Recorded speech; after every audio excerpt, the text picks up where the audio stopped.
Hezekiah, hear the word of the Lord. Behold, the days come that all that is in thine house, and that which is thy fathers have laid up in store unto this day, shall be carried into Babylon. Nothing shall be left, saith the Lord. And of thy sons that shall issue from thee, which thou shalt beget, shall they take away, and they shall be eunuchs in the palaces of the king of Babylon. Now, go back to 2 Chronicles, chapter 32, and we're going to start reading at verse 24. So we see Hezekiah has healed.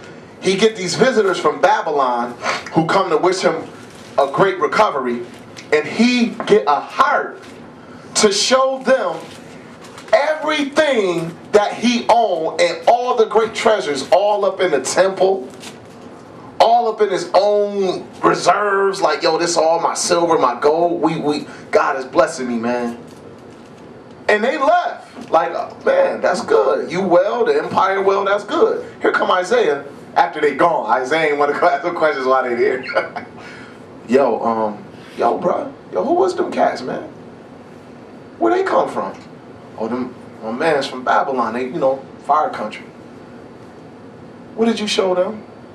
And I done showed them everything. Ain't nothing that ain't in here that I ain't showed these boys. Said the Lord had inquired of Isaiah. That man said, go talk to Hezekiah. That man finally shook his head like, yo, man, thus saith the Lord, man. Man, the time gonna come, man, where everything that you done showed these boys, they gonna come back one day and they gonna take it all from you. And your children down the line, your children ain't gonna sit on your throne. Your children gonna be made to serve in that empire as eunuchs. Eunuchs work for the king. That's when you get into Daniel and Shadrach, Meshach, and Abednego. They were made eunuchs in the empire of Babylon under Nebuchadnezzar. So it came to pass, and we know it's true. But do you know it still didn't, between the time Hezekiah lived and the time that Nebuchadnezzar destroyed Jerusalem in the days of Zedekiah, 110 years, that was 110 years later. A whole century passed. And in that century, God is looking at the descendants who rise up next. What you gonna do? Now, Hezekiah walked good before him, but Hezekiah still lacked in all his good. And us being able to say, yo, this was a righteous king. Look, he made a mistake. Verse 24, chapter 32 of 2 Chronicles 34. 24, I'm sorry. In those days Hezekiah was sick to the death, and prayed unto the Lord, and he spake unto him, and he gave him a sign. But Hezekiah rendered not again according to the benefit done unto him, for his heart was lifted up. His heart was lifted up, therefore there was wrath upon him, and upon Judah and Jerusalem. Notwithstanding, Hezekiah humbled himself for the pride of his heart, both he and the inhabitants of Jerusalem, so that the wrath of the Lord came not upon them in the days of Hezekiah. Now, do you see that? Yo, it said that when he got healed, he didn't render again and do all his best like before. He didn't give back God enough with his best effort because his heart got lifted up a little bit. That's the reason why he even was able to show these brothers with all the riches.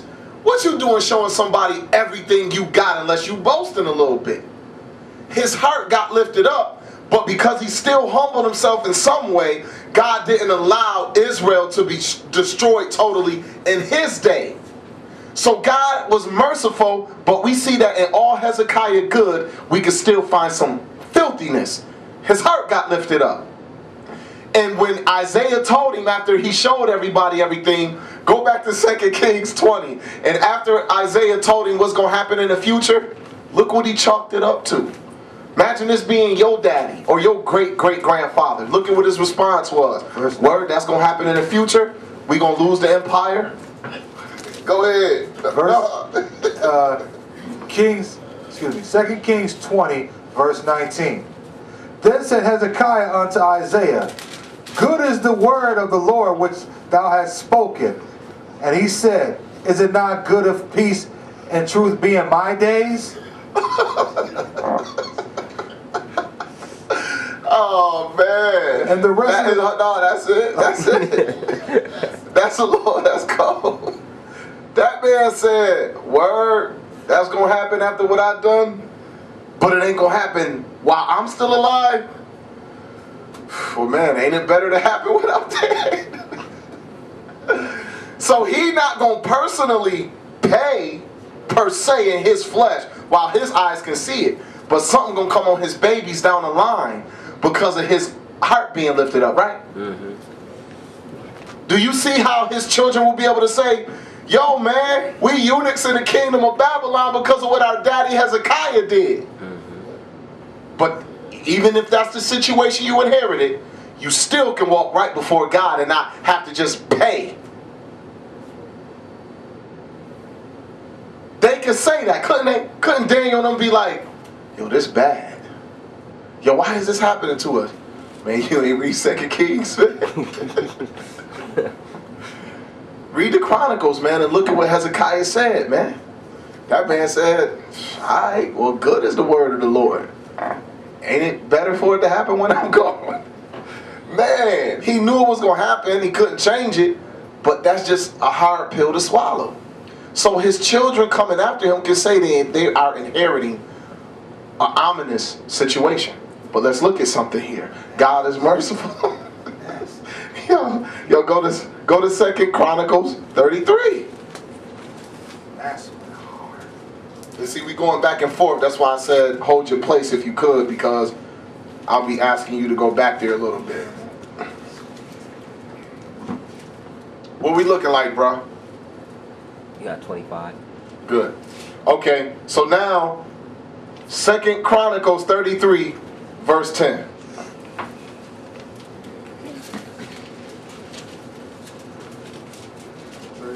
Verse 10. And the Lord spake unto Manasseh and to his people, but they would not hearken. Therefore the Lord brought upon them the captains of the hosts of the kings of Assyria. Now, just read verse 1, 2, if you could. I should have had you read 1 and didn't Verse skip. 1? Verse 1 and 2. And actually, verse 1 through 5. Okay. Manasseh was 12 years old when he began to reign. And he reigned 55 years in Jerusalem. Now, when Hezekiah is dead, his 12-year-old son take over. Now, he 12, and we know from research that the kings of Israel, when they was young, they would be made king, but their mother or the priest would help them would help keep the empire going until this man reached like about 18, 19, then he could take over and start making decisions. So we know that for a fact, and we can prove that through research if cats ever want to sit and build on that. So he was 12 years old when he rightfully is the heir. And he reigned for 55 years. So in about 5 years after he got it, that's when he could start telling cats, all right, I want to do this, and they'll start listening. But the scripture let us know in Galatians that even the heir, while he is a child, is under tutors and governors. Ain't that what it said? So we know he was being raised by people who ran the kingdom with his daddy. As soon as you get old enough, man, we gonna do what you say, but you still a boy. So for right now, he had to follow them. But anyway, verse 2. But he did that which was evil in the sight of the Lord, like unto the abominations of the heathen, whom the Lord had cast out before the children of Israel. For he built again the high places which Hezekiah his father had broken down. And he reared up altars for Balaam, and made groves, and worshipped all the host of heaven, and served them. Okay, that's enough. He built some, he got out of control. Read it all. He lost his mind. So he like his granddaddy. He not like his daddy. Even though his father had a little bit wrong near the end of his life when his heart got lifted up, the Lord still didn't allow it to happen in his day because he humbled himself again. Like, oh, I'm sorry, Lord. I done got too prideful. But here come Manasseh, and Manasseh is not doing anything like his father Hezekiah did when he became king. He doing everything like his grandfather Ahaz did. So the Lord is looking in the third generation now, right? This is 2 generations after Ahaz. I done seen Hezekiah do better than his daddy. Now you his son, and your daddy raised you better than that. And now as soon as you get old enough to get some power, you gonna go total opposite. So when people try to use things, because sometimes children can get out of pocket, they're gonna want